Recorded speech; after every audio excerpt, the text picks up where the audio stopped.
ഈ തിന്ന് നമ്മൾ കൂട്ടുന്നത് മുഴുവൻ ആശുപത്രിക്കാർക്ക് വേണ്ടിയിട്ടാണ്. അവരും ജീവിക്കണമല്ലോ. അപ്പം എന്ത് വേണം? നിങ്ങൾ ആരോഗ്യത്തോടെ ജീവിക്കാൻ തീരുമാനം എടുത്തിട്ടുണ്ടോ, അതോ സമ്പാദിച്ചു കൂട്ടിയ കാശ് മുഴുവൻ ആശുപത്രിക്കാർക്ക് കൊണ്ടേ കൊടുക്കാൻ തീരുമാനിച്ചിട്ടുണ്ടോ എന്ന് മാത്രം കരുതിയാൽ മതി. ഇന്നലെ ഞാൻ കണ്ടു, ഗൾഫിൽ പോയി പാടുപെട്ട് പണിയെടുത്ത് കാശും കൊണ്ടുവന്ന് അപ്പം തുടങ്ങിയ രോഗിയായി.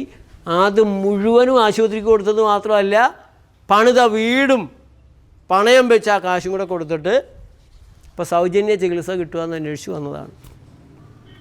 എത്ര പേരാ അങ്ങനെ. അപ്പോൾ നമ്മുടെ ജീവിതം കുറേയും കൂടെ ലളിതമാകും, സുന്ദരമാകും. വീട്ടിലെ ചിലവ് കുറയും, രോഗങ്ങൾ കുറയും, അല്ലെങ്കിൽ ഇല്ലാണ്ടാകും. ആശുപത്രി ചിലവും കൂടെ കുറഞ്ഞാൽ, ഇന്ന് ഏറ്റവും വലിയ പേടി നമുക്ക് ആശുപത്രി ചിലവാണ്. ഇൻഷുറൻസ് ഇല്ലാണ്ട് പറ്റില്ല. ആരാ ഇൻഷുറൻസ് തരണം? ആശുപത്രിക്കാർ തന്നെയാണ്.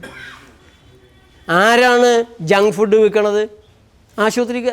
ഇതൊക്കെ ഒറ്റ ഗ്രൂപ്പാണ്. കേരളത്തിലേക്ക് 10,000 കോടിയാണ് മുടക്കിയിരിക്കുന്നത്. കിംസിന് 4,000, ബേബി മെമ്മോറിയലിന് 2,000 കോടി. അവർക്ക് നല്ല ഉറപ്പാണ് കേരളത്തിലെ മനുഷ്യർ മൊത്തം രോഗികളായി വരാൻ പോവുകയാണ്.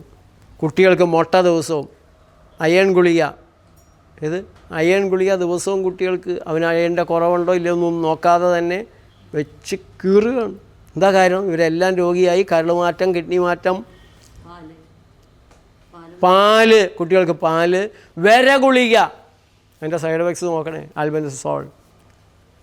കുട്ടികൾക്ക് ഗുളിക കൊടുക്കുന്നത് കുട്ടികളെ നന്നാക്കാൻ വേണ്ടിയാണ്. സർക്കാരിൻ്റെ പോളിസി കുട്ടികൾ നല്ല ആരോഗ്യത്തോടെ കൂടുതൽ കുട്ടികളായിട്ട് നമ്മുടെ നാട്ടിൽ വരണമെന്നാണോ? എന്താ സർക്കാരിൻ്റെ പോളിസി? സർക്കാരിൻ്റെ പോളിസി കുടുംബാസൂത്രണം, കുട്ടികളുടെ എണ്ണം കുറയ്ക്കണം. ആ സർക്കാർ കുട്ടികളൊക്കെ ആരോഗ്യത്തോടെ ജീവിക്കാൻ വേണ്ടിയിട്ട് എന്താണ് കാര്യമെന്നറിയാവോ? ഗുളിക കൊടുക്കണോ, മുട്ട കൊടുക്കണോ, പാല് കൊടുക്കണോ, ഒക്കത്തിനെയും രോഗികളാക്കി ചികിത്സിക്കാൻ. അതിൻ്റെ കൃത്യമായ കുറേ നുണയുടെ വാക്സിനും കൂടി കിട്ടിയപ്പോൾ തീർന്നല്ലോ. സകലരുടെയും ഗതികേടായി. ഒരു കുഴപ്പമില്ലാത്ത ചെറുപ്പക്കാരാണ് കുഴഞ്ഞു വീണ് മരിക്കുന്നത്. അതുകൊണ്ട് ചാകര കൊയ്യാൻ വരികയാണ് വിദേശ കുത്തകകൾ. അതുകൊണ്ട് ആദ്യം അവർ കോള തരും, പിശാചി കട്ട്, പിന്നെ മാഡ് ഡൊണാൾഡ്സ്, കില്ലർ FC, ഇതിലൂടെയുള്ള ഭക്ഷണം കൊണ്ട് അവരെ ആദ്യം രോഗികളാക്കും. എന്നിട്ട് അവരെ ആശുപത്രിയിൽ എത്തിച്ച് ആശുപത്രി ചികിത്സിക്കും. ആശുപത്രി ചികിത്സിക്കാൻ വേണ്ടി ഇൻഷുറൻസ് ഇല്ലാണ്ട് പറ്റില്ല. ആ ഇൻഷുറൻസ് പിന്നെ പ്രീമിയം കൂട്ടി വരും. മാരക രോഗം പിടിക്കുന്നവരെ അവരധികകാലം ചികിത്സിക്കത്തില്ല. ആശുപത്രിക്കാരും അവർ തന്നെയാണ്. ഉള്ള നേരത്തെ അവർ തീർക്കും. വില കൂടിയ മരുന്ന് ദീർഘകാലത്തേക്ക് ആവശ്യമുള്ള ആളുകളെ ഇൻഷുറൻസ് കമ്പനിക്കാർ ആശുപത്രിക്കാരുമായി ചേർന്ന് തട്ടും. അതാണിപ്പോൾ അമേരിക്കയിലൊക്കെ നടന്നുകൊണ്ടിരിക്കുന്നത്. അതാണ്. ഇങ്ങനെ ഭീകരമായൊരവസ്ഥയാണ് വരാൻ പോകുന്നത്. അതുകൊണ്ട് രോഗിയാകുന്നതിന് വൻ വില കൊടുക്കേണ്ടതായി വരും. വൻ വില കൊടുത്താലും നമ്മൾ രക്ഷപ്പെടാൻ പോകുന്നില്ല. അതേസമയം ഈ ചിട്ടയിലൂടെ ഒരു രോഗമില്ലാതെ ജീവിക്കുന്ന ആളുകളിലൊന്ന് MA ബേബി. VS 85 വയസ്സുള്ളപ്പോഴാണ് ഞാൻ ആദ്യമായിട്ട് ബന്ധപ്പെടുന്നത്, അദ്ദേഹത്തിൻ്റെ പേഴ്സണൽ ഡോക്ടറാകുന്നതും. അപ്പോഴൊക്കെ പൾസ് പിടിച്ച് നോക്കുമ്പോൾ ചോദിക്കും എങ്ങനെയാണ്. 101 വയസ്സ് എൻ്റെ ഗ്യാരണ്ടി. ഞാൻ പറയുമായിരുന്നു, ചിരിക്കുക നേരം. 102 വയസ്സ്. പക്ഷെ ആ ഒരു കൊല്ലം കിടപ്പിൽ.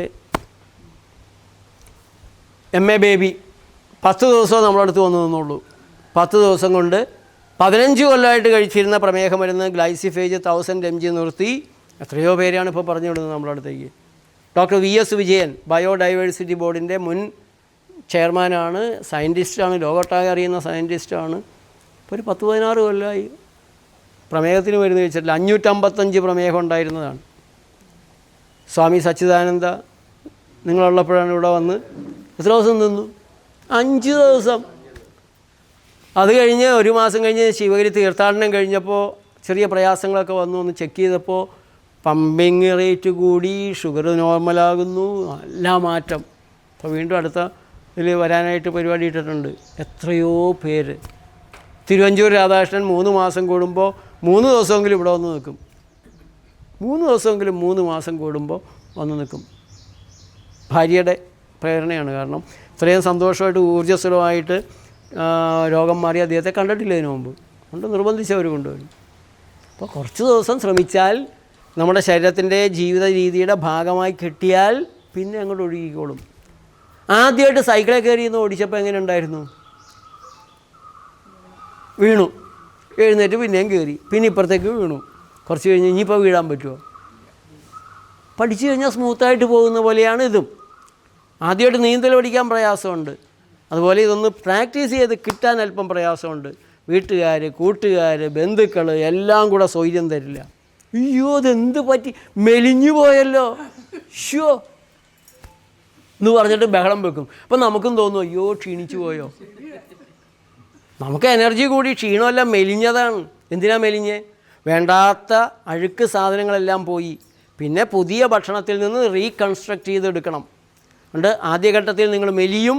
ആദ്യത്തെ ഒരു 6 മാസം നിങ്ങൾ എത്ര മെലിഞ്ഞു എന്ന് പറഞ്ഞാലും ആശങ്കയുണ്ടെങ്കിൽ ഇവിടെ വീണ്ടും വന്ന് ഡോക്ടറെ കാണുക. പേടി വന്നാൽ ഇവിടെ വന്ന് കാണണം. അത് കഴിഞ്ഞ് അസുഖങ്ങളെല്ലാം മാറിക്കഴിഞ്ഞാൽ നിങ്ങൾ തന്നെ വീണ്ടും ആവശ്യമുള്ള വെയിറ്റിലേക്ക് നിങ്ങൾ വരും. ഓക്കെ.